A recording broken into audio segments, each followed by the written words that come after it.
te vayas, ¿por qué no también hablamos un poco del campanazo? Y grábenme, muchachos, ¿qué campanazo, qué nota la que confirma el subsecretario de Seguridad Ciudadana, Ricardo Mejía Verdeja, al señalar que Cabeza de Vaca, el exgobernador panista de Tamaulipas, quien acaba de dejar el cargo, sí tiene orden de aprehensión y alerta migratoria, lo confirma Ricardo Mejía Verdeja, pero también confirma que esto se debe a que ha estado siendo investigado incluso desde antes del 2018, lo que echaría por tierra esto de la persecución política. Si lo estaban investigando desde antes del 2018, los panistas no le pueden echar la culpa al gobierno del presidente Andrés Manuel López Obrador, a las autoridades de la 4T, de ir contra Cabeza de Vaca por razones políticas. Si me permite, Ceci, écheme las declaraciones del subsecretario Mejía Verdeja. Ha trascendido que hay una orden de aprehensión en contra del exgobernador de Tamaulipas, Francisco Javier García Cabeza de Vaca. Es importante para nosotros comentar y subrayar que las investigaciones en contra de esta persona son de 2018, previo al inicio de este gobierno, que son diferentes pesquisas que se realizaron, y finalmente se interpone una primer denuncia por la Unidad de Inteligencia Financiera en contra de esta persona por el delito de lavado de dinero, por la simulación de compraventa de un departamento y, en consecuencia, el juez de control gira una primera orden de aprehensión en su contra.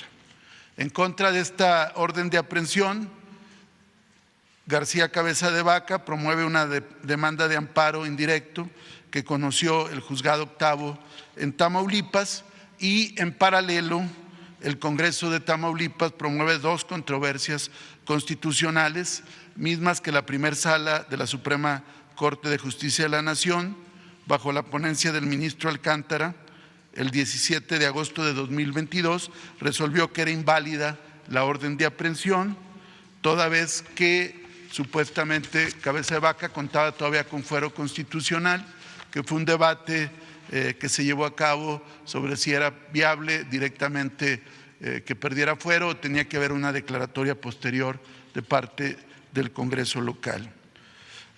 También señalar que el propio… Para agregar a este caso de Cabeza de Vaca, el medio independiente Elefante Blanco MX, de allá de Tamaulipas, señala lo que ayer nos decía también Marta Olivia López Medellín en Sin Censura Nocturno, colega admirada de En un 2x3 Tamaulipas, que es obvio que el exgobernador de Tamaulipas ya no se encuentra en México.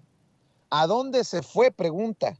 De acuerdo con algunas fuentes, su familia llegó a un sector residencial de Dallas, Texas, hace unos días, y es lo que publica Héctor Garcés, precisamente en Elefante Blanco MX, que Cabeza de Vaca ya se habría ido de México, dice en su opinión Héctor Garcés, a Francisco García Cabeza de Vaca le dieron 5 días para huir del país. La Fiscalía General de la República le dio tiempo suficiente para salir de México en algún vuelo privado. Si lo hubieran querido detener o por lo menos meterle mayor presión, la orden de aprehensión hubiera sido liberada en los primeros minutos, en las primeras horas del sábado pasado, cuando la inmunidad del exgobernador tamaulipeco se extinguió. Lo mismo hubiera sucedido con la alerta migratoria. Se hubiera emitido al marcar el reloj las 0 horas con 1 o 2 minutos. En ese momento, activada la búsqueda, los agentes del Instituto Nacional de Migración ya tendrían conocimiento de cómo actuar en caso de ver a Francisco Javier N. en los aeropuertos y los cruces fronterizos. No fue sino hasta ayer, en la tarde del 5 de octubre, cuando se conoció primero la alerta migratoria y poco después que un juez había liberado una orden de aprehensión en contra de Cabeza de Vaca. Es obvio que el exgobernador de Tamaulipas ya no se encuentra en México. ¿A dónde se fue? De acuerdo con algunas fuentes, familiares directos del exgobernador, exsenador y exdiputado federal llegaron a un sector residencial de Dallas, Texas, hace unos días. Mi querido Jaime.